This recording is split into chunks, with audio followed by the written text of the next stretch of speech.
Dear fellow truth seekers, thank you and welcome for visiting my channel, MythoReligio. MythoReligio is a series of books about religious comparison studies between the stories in Judaism, Christianity, Islam, Hinduism and Buddhism, directly from their sacred books and world mythologies, hence the name MythoReligio. The purpose is to retrace the prehistory of humanity, since I am not fully satisfied with either the explanations from the point of view of creationists nor evolutionists. There are so many missing links in both explanations. If you feel the same, then you are on the right channel. In this book series, I will also analyze about the prehistory of humanity from the archaeological records, modern scientific point of view, and other alternative theories, such as the ancient alien theories and Atlantis or Lemuria legends. After thorough research of circa 30 years, I recognize many similarities between all religious stories and even mythologies, and surprisingly, some of them are in accordance or even beyond modern science that have been proven as correct. Thus, I came to the conclusion that all religions must have come from the same source. And all these religious stories and mythologies, although heavily jumbled up, are actually telling one mega story, the true prehistory of our common ancestors. This mega story is quite different than what we have been told to believe and will truly blow your mind, as it is more fascinating than our imagination. If you have watched the earlier videos in this channel, I believe you can see some of the similarities too.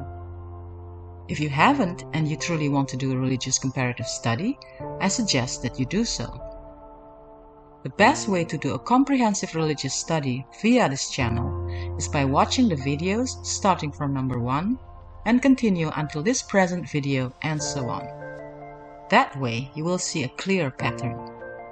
For deeper analysis that I cannot share in this platform due to its sensitive nature that leads to the above conclusion, kindly read the books that are available in ebook format that can be found in my website www.mythoreligio.com or the physical books at Amazon in color or black and white version.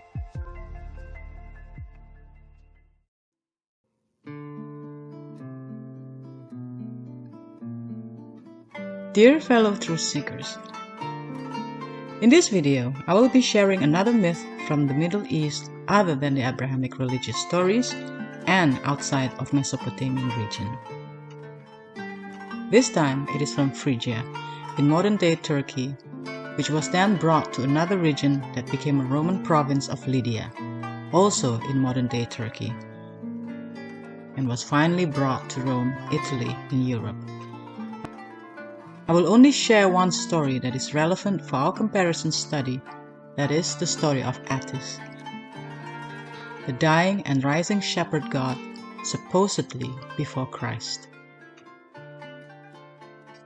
Attis cult began around 1250 BCE in Dindymon, Anatolia, modern-day Turkey.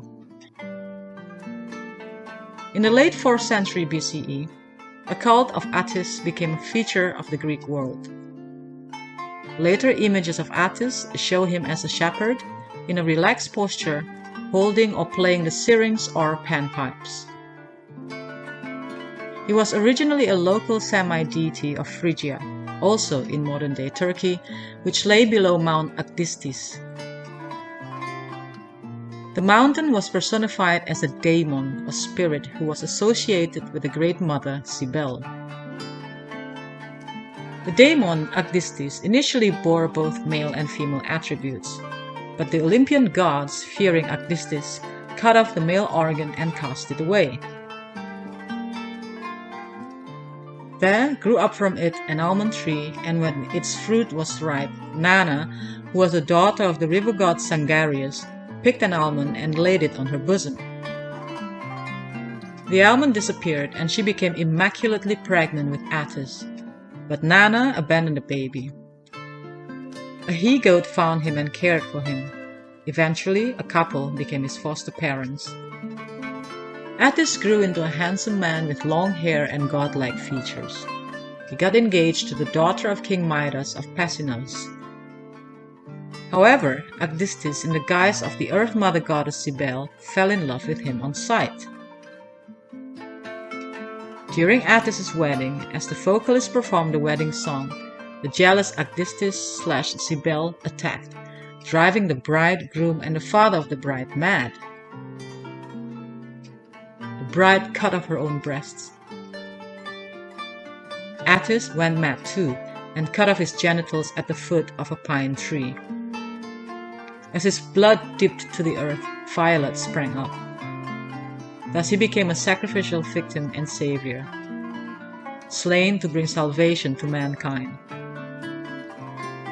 His body was eaten by his worshippers in the form of bread as the so-called the Eucharist of Attis. In another version quoted by author Archaeological in Sons of God, Attis, like his priest, was also castrated, then crucified on a pine tree, where his blood poured down to redeem the earth.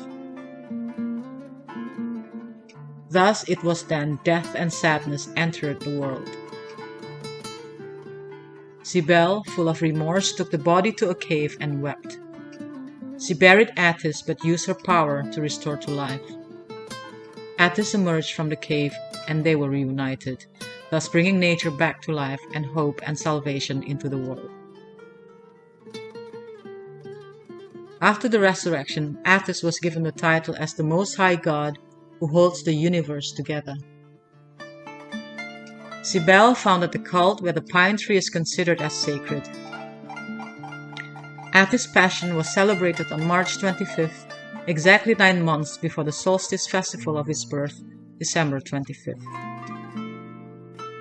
In another version, as neighboring Lydia, also in modern-day Turkey, came to control Phrygia, the cult of Attis was given a Lydian context too. Attis is said to have introduced to Lydia the cult of the mother goddess Cybele, incurring the jealousy of the Greek god Zeus, who sent a boar to destroy the Lydian crops. Then, certain Lydians with Attis himself were killed by the boar. Attis died and was buried. He descended into the underworld, i.e. hell. On the third day he rose again from the dead. His worshippers were told, "The God is saved, and for you also will come salvation from your trials." This day was the Carnival of Hilaria, also known as the Day of Joy. People danced in the street and went about in disguise, indulging in horseplay and casual love affairs. This was the Sunday. The god arose in glory as the solar deity of a new season. In prehistoric Phrygian Empire, Cybele was worshipped for over 500 years. The cult was duly moved to Rome and established in 191 BCE on the Palatine Hill in the heart of the city. Herewith, I'm ending this video.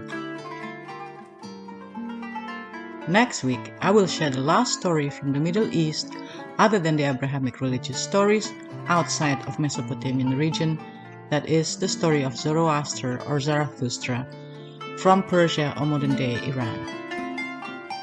Thank you for watching and hope to see you next week.